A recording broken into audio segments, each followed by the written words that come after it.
Hey, Browns fans, Nathan Zegura and the three-time Super Bowl champion Je'Rod Cherry with our final training camp insider from the Greenbrier in West Virginia. And as always, it's presented by Snapple. All right, Je'Rod, pads were on today. This is what we wanted. We actually got to see some real football, 11 on 11. We had some great one-on-one periods, offense, defensive line, wide receivers, corners, tight ends, safeties, and linebackers in the backs. We got everything we wanted. 7-on-7s, the whole deal. What did you see today, and how did you feel coming out of that practice? Well, coming out of the practice, Nathan, I certainly felt that the offense won the day, and I felt they had more big plays and they did more to advance their cause. But at the end of the day, you walk away from experience saying the following. Both teams, or both sides of the ball, if you will, are competing, and that's what you ultimately want. Guys practice smart and they practice hard, and ultimately, if you do those things, you'll find yourself building upon those practices and get in that place when it comes for the opening of the season, you're ready to go.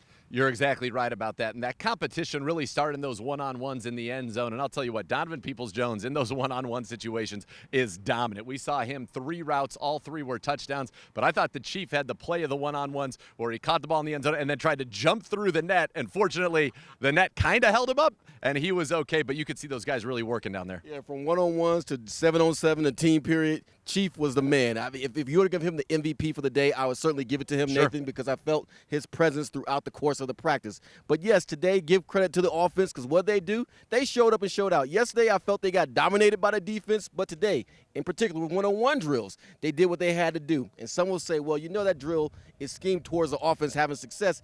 It doesn't matter. The whole fact is that they went out there and they represented. Yeah, a couple of those highlights for you. David Njoku, a beautiful one-handed catch on the sideline after a crosser there from Deshaun Watson. He really had a bunch of catches today. He had a nice sail route on the left side for about 15 yards. And then there was a blown coverage. Anthony Schwartz back on the field, bouncing back from an early drop. He goes down the field past Chris Westry, who blew the coverage, gets a nice, easy touchdown from Watson. That was a 60-yarder. But what I loved, and this is the competition, you could hear defensive back coach Brandon Lynch talk to him. Next play, Westry. Next play. He comes out, mans up Amari Cooper, gets a PBU, and that sideline got fired up for him the way that he bounced back. Exactly, and that's what you want to see. A guy gets beat, how does he respond to it? Does he shrink or does he step up? And he certainly stepped up. All right, let's talk about a couple things we saw on the defensive side of the ball. And I mentioned you could hear the pads, you could feel the power. Za'Darius Smith and Myles Garrett, those two coming off the edge, disrupted a few run plays, disrupted a few pass plays, but you could see the power and the speed to power that they both have that are going to make it very difficult. You can't slide protections both ways. That doesn't work in the NFL. So it's going to be a real pick-your-poison situation. Exactly, and that's what you want. You want a situation where you can say, well, okay, we could chip over here, we could overload over there.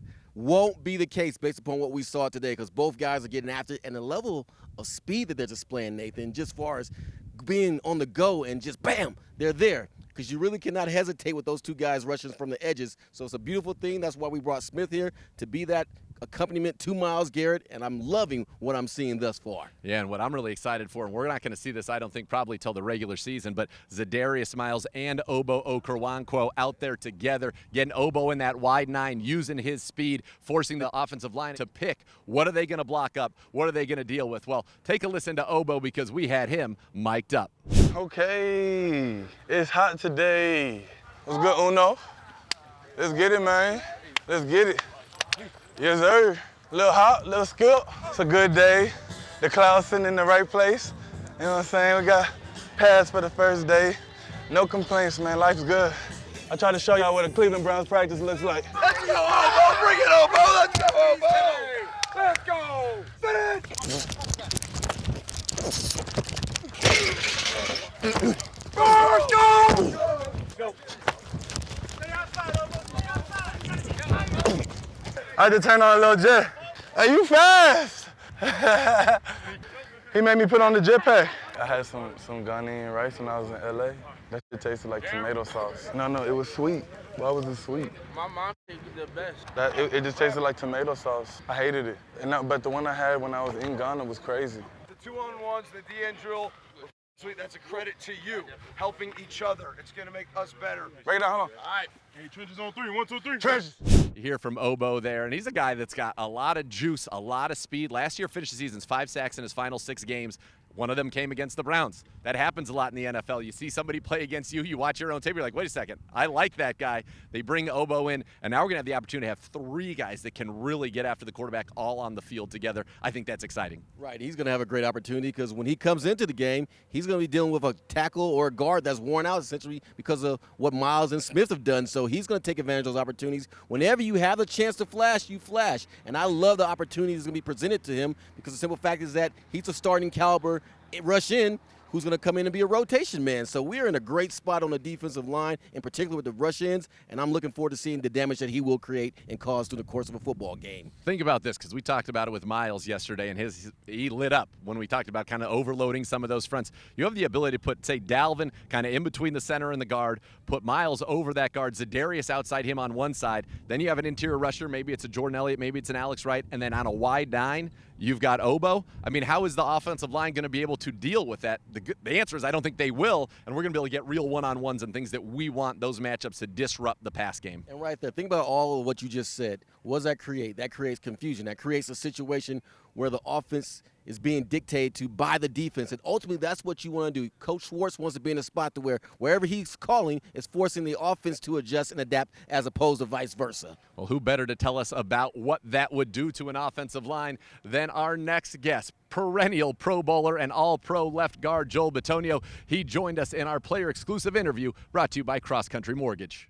Joel, how are you doing, man? What's this experience been like here at the Greenbrier for a veteran like you? It's definitely different. You know, this is my first time traveling out Sure. In 10 years now, but it's been good. You know, we've had a little bit extra time with Joe going to the Hall of Fame, so the ramp-up's been nice. They've, really got us accustomed to the pads, getting used to it. Today was kind of our first day going full speed with the shoulder pads on and running around a little bit, but it's been really good. I think the team is learning about each other, hanging out with each other a lot more than when you're at a place that you know. What do you like about this football team? Because obviously you've seen a lot in the course of those 10 years. Yeah, I like the people. We have a good group of people, and they're good football players too. But I think everybody around here really gets along right now, and we're pushing each other to be better. And that's special. We have a lot of guys that have come in last year or two that have some experience, that have won in this league, and they're really trying to, pass it on to the younger guys. But the people here are not afraid to work, and I think we've laid out as a group that our expectations are, hey, we come every day to work and to get better, and if we can play to our best of our ability, we'll see what happens at the end of the year.